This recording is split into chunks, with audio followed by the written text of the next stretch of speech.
All right, Barrister. Yes, that video we all know. We all know the story. For those of you who don't know the story, that's a lady who I think she already resigned. She was a military personnel, an army personnel, who was harassed, according to her, she was sexually by her boss, a colonel, and the thing it has gone viral to the extent that the top hierarchy in the army has come out with the result of an investigation over her claim.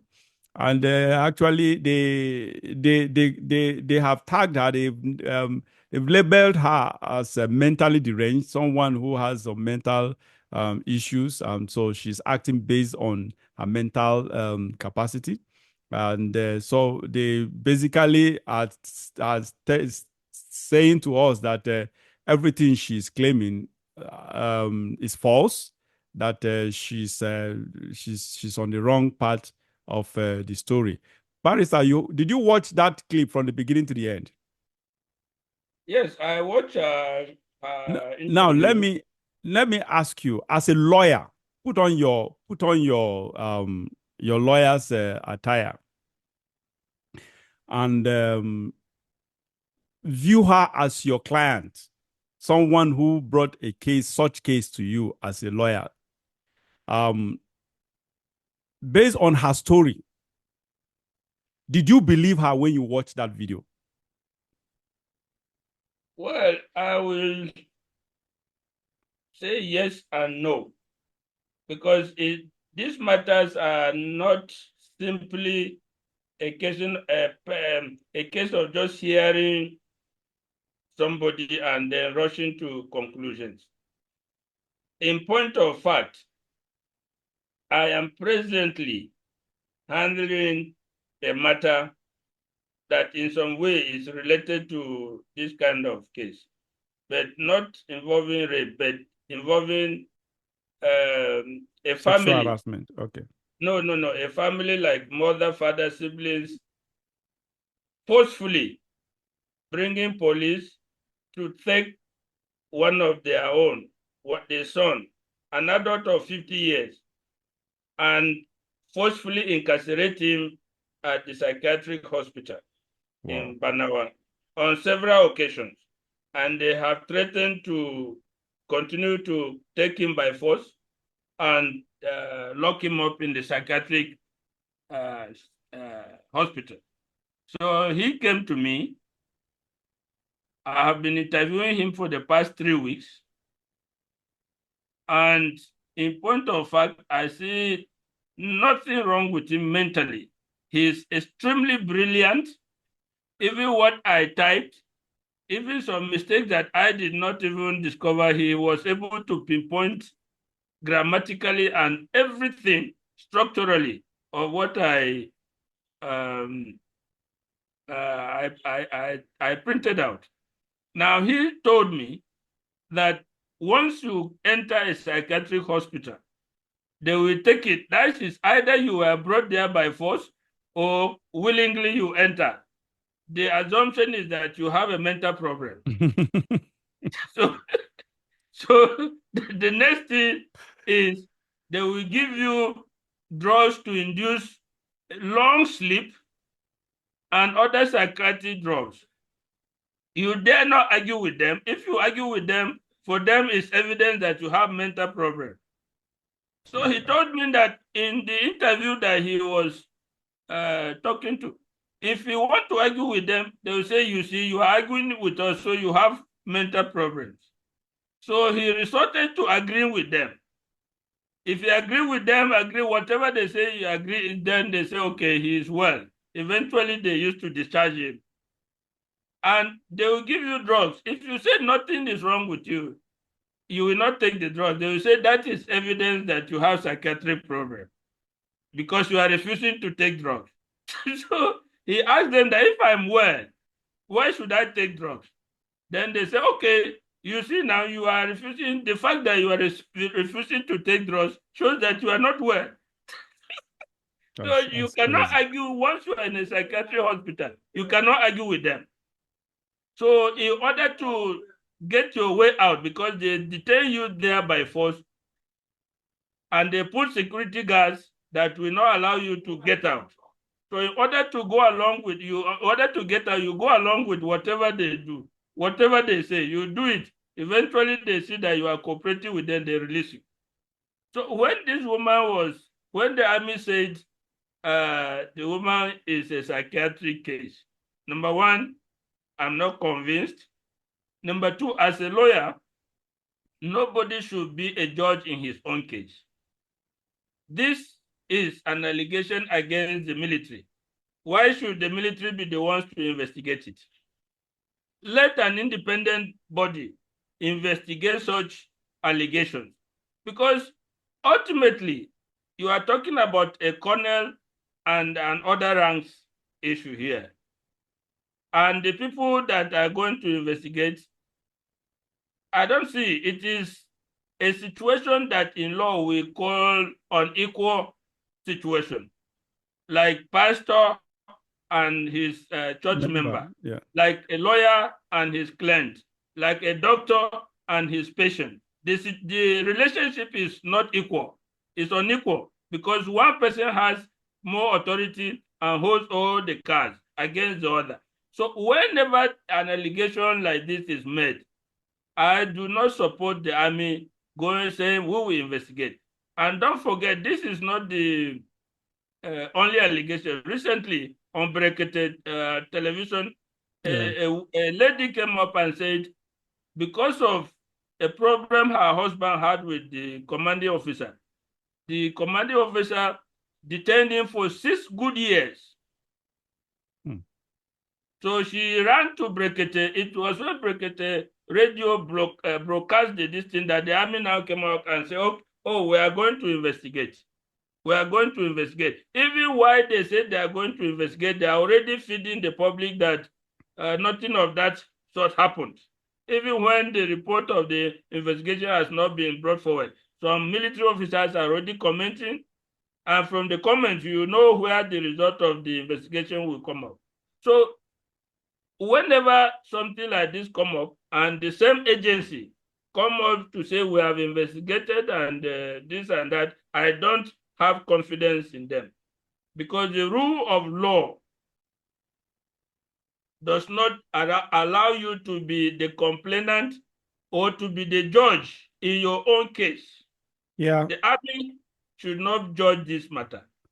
Yeah. A neutral force or neutral power or neutral agency should wade in and be able to look at it, investigate, and bring us a proper report. All right. I have a different view from you, slightly different, because you and I align on some areas.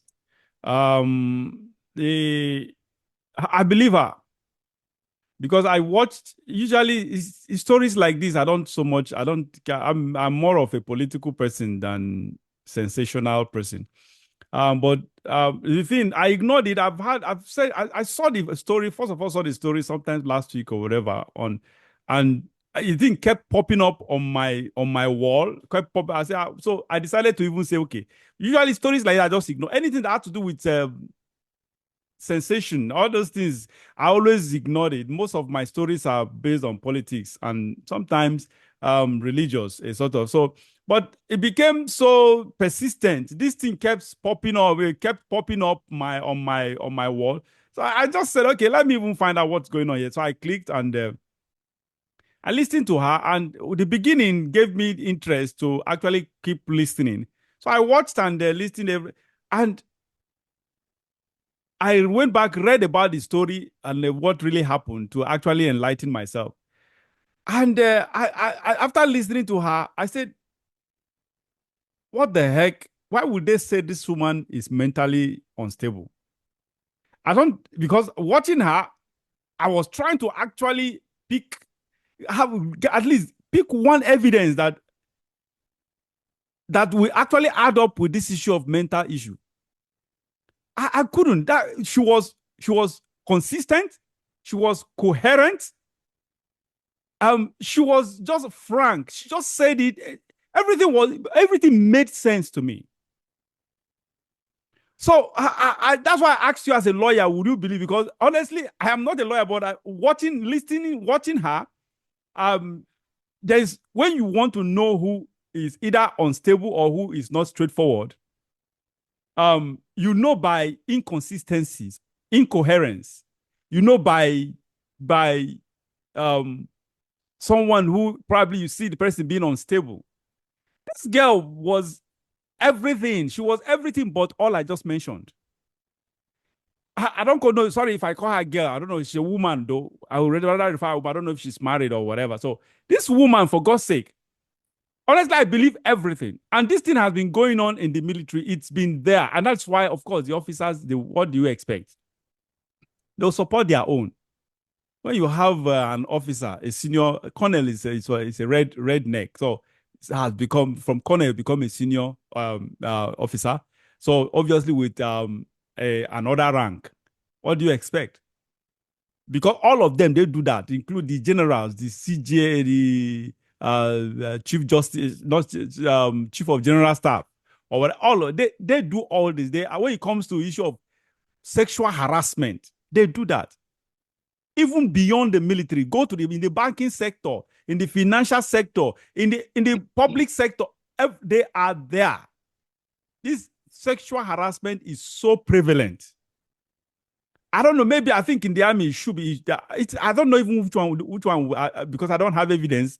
Which one to consider to be the worst? All of them. They are people on top. They are.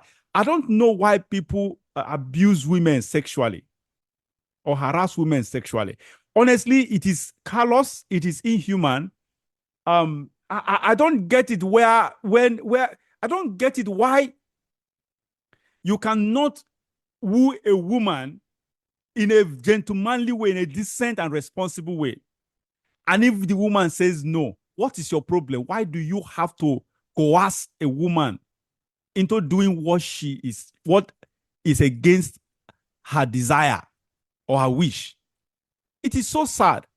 And shame on the military top hierarchy to have come out publicly to decide they prefer to shame the lady. I don't know why the powers that be, they always protect themselves against if you listen to public comments and opinions, watch those people in high places, ask them questions about this issue of harassment.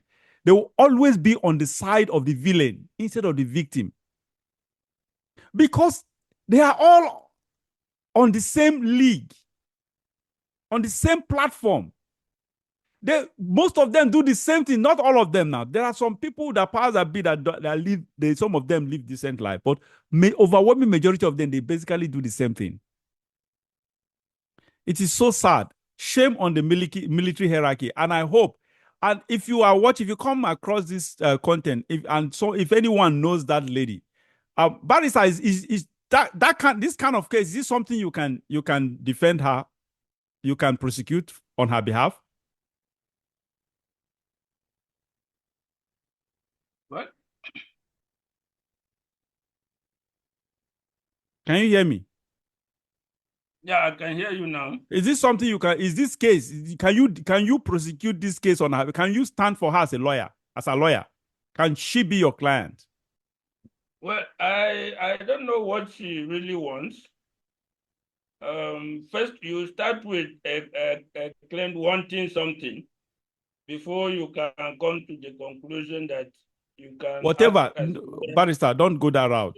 This question is not ambiguous. Whatever she wants, it shouldn't be you should understand what it's either she wants her benefits, complete benefits back, or she wants to claim a kind of damages for civil case or anything. Look, Barrister, my question is, why will I not take up a case like that? Yeah, because why I'm asking is, in case someone, you watch this content and you know how, whatever, you know how we can, like, I can help take up this case against the military, because the truth is, this is so sad, because I don't understand why you as a leader cannot criticize your subordinates. I don't know why it is difficult for you to you have your subordinate, either your 2IC or your whatever in your in the chain of command, but you are the head, and he does something wrong. You just can't criticize the person publicly. I'm not even talking about this issue of chastisement in the secret behind the doors, behind closed doors. No. For at least I expected them to, okay, we have investigated this, okay, we are going to settle with, instead of just tagging this lady as a mentally unstable or mentally deranged person. This is wickedness. So in case you are, if you are viewing this and you have access to the lady, or you know how to get in touch with the lady, please get in touch with us. We can Barrister Manta I can see to that. We can sponsor that case for her to take the authorities to court, and that is it. Barrister, you wanted to say something, so we'll move to the next stop. Yes, I am aware that those kind of things on paper are prohibited under the Code of Military Discipline, but that is on paper. Yeah, that's the point. In practice, it happens. It happens. No, it's not. It's not. Sorry to cut you short. It's not just the case.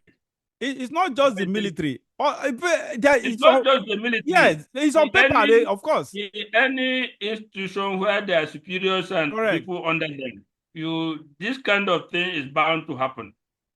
Even in the military, there's a case that even went up to the Supreme Court where a major sodomized some of his own military aides. Wow. Forced them to have a homosexual relationship with them. And eventually the matter, they could not stand it anymore. And that major was disciplined and was dismissed from the army. He continued to appeal up to Supreme Court, and he lost that case. Of course. There was clear evidence that he forcefully carried out homosexual activities against the junior officers, junior soldiers under him. So in practice, these things happen, but always an institution's first instinct is to maintain their image.